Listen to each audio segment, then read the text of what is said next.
Alright guys, I got my buddy Smith & Wesson here, M&P. I'm gonna clean it. We just got back from the range. It's pretty late out, so I'm gonna try and do the best I can. I'm not gonna film the whole thing. I want to get it nice and clean. There's a lot of other cleaning videos out there. Everybody's got their own way of doing it. I like to make sure the barrel is absolutely clean. You're not gonna get nothing out of it. And I want to try my new barrel stall. So my buddy Nick, guess what? I'm using on your gun first. So if that doesn't work, I got the Hoppies in the as a backup, which I know for a fact works. Also, he purchased a new brush so I could get all those nooks and crannies in the barrel. And then I got my personal little brush here that I'm going to use for all the little nooks and crannies inside the frame when I take the slide off.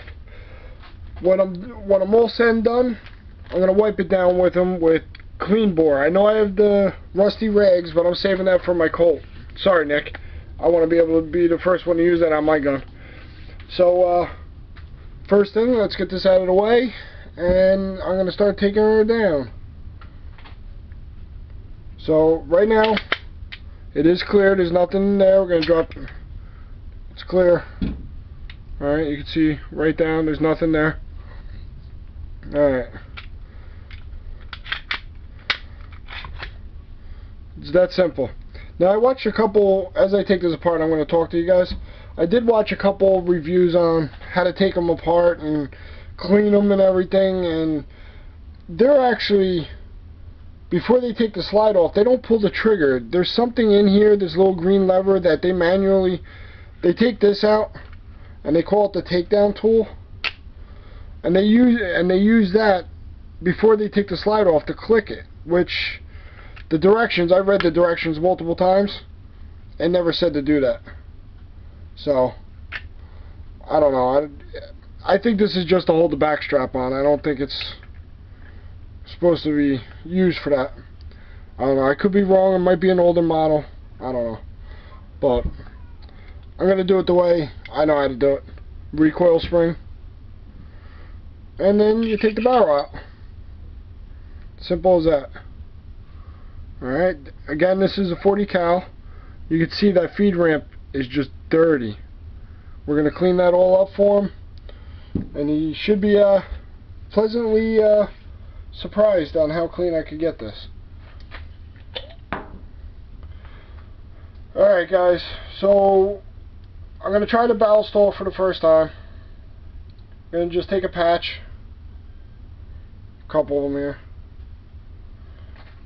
I didn't realize in my haste to buy it, I didn't get the spray one. I got the liquid form,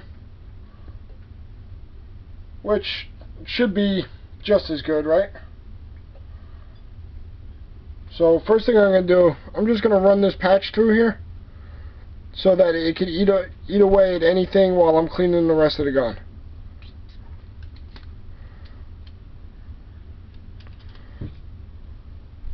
Wow, the barrel stall smells kind of fruity. Alright guys, so I'm going to clean this up a little bit, and I'll be right back. Alright guys, I don't want to waste your time and bore you with everything. Alright, so I'll be right back guys. Alright guys, so I got his gun pretty much as cleaned as much as I possibly can, and that I like. His barrel's nice and shiny now. You know, the feed ramp's all clean. I wiped down the recoil spring, the slide. I don't know if you guys could see that. There's a nice little light film of oil on there to keep it nice and lubed. This ballast stall stuff, I'm liking it. Just for shits and giggles, I actually used this first, cleaned the barrel as much as I could with it. Then I said, screw it, let me just run a patch of the Hoppies through it. Nothing. I got nothing off of that. So I like this because it's one step. It oils and cleans at the same time. So I think I'm going to stick with that, maybe buy a couple more cans. I'll keep the Hoppies as backup. But so let's go. We're going to start a review here, and we're going to I'll explain to you my likes and my dislikes of the gun. So with that being said, what the hell was that? Where the hell does this go? Alright guys, I'll be right back.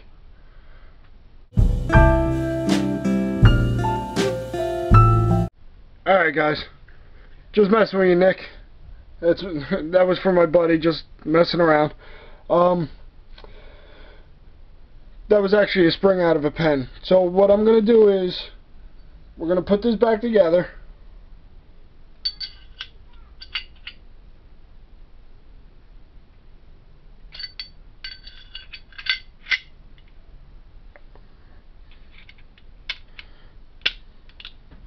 Alright, slides all back together.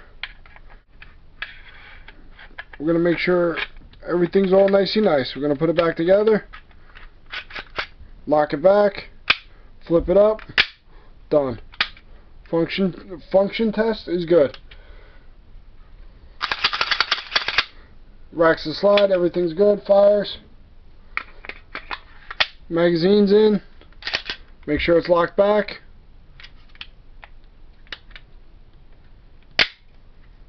Everything seems to be working fine. Alright guys. So with this gun,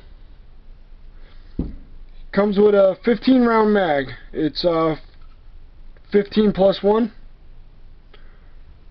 Technically you're not supposed to say that in Jersey because it's only supposed to be 15 rounds, so it's not 15 plus 1. The magazine holds 15, that's it. Stupid, right? You got the white dot sights, just like on my Colt and my brother's Kimber that everybody seems to love and adore. This gun's got the front rail on it, so you can put a flashlight or a laser or what have you. This is your takedown pin right there. Slide release, your safety. Now the safety, my buddy actually brought it to my attention, and I do have to agree with him. It takes very little effort to drop this safety.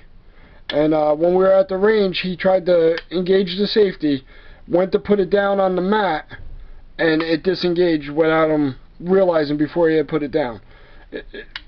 That's one of the downsides of this. I think they could have a stronger safety spring on it.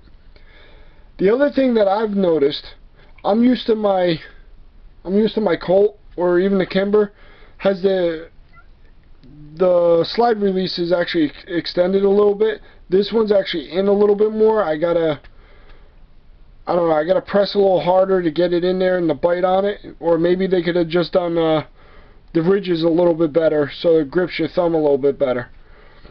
Other than that, I mean, it's a polymer frame.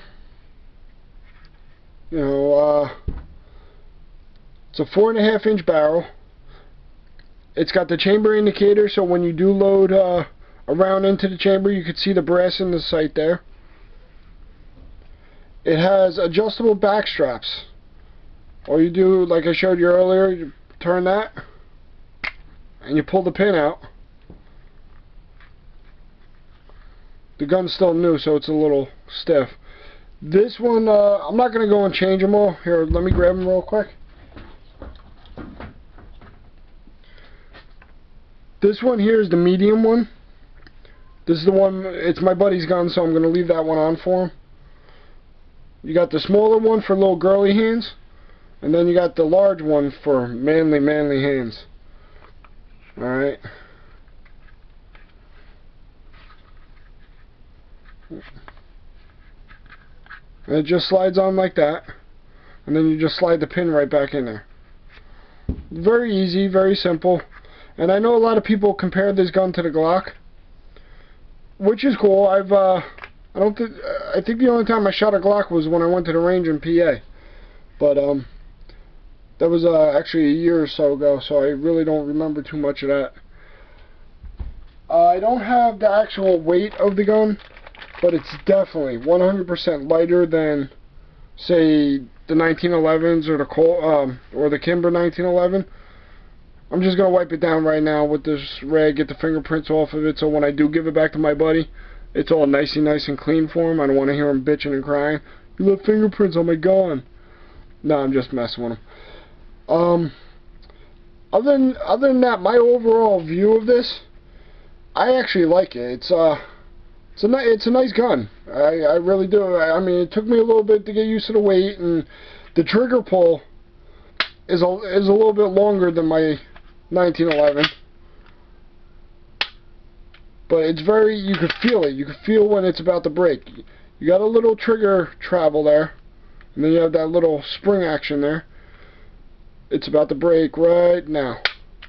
So it's actually a very nice gun. I like it. I really, really, truly do. Eventually, I'll probably get one, but now that he's got it, I'm not in any rush to get it.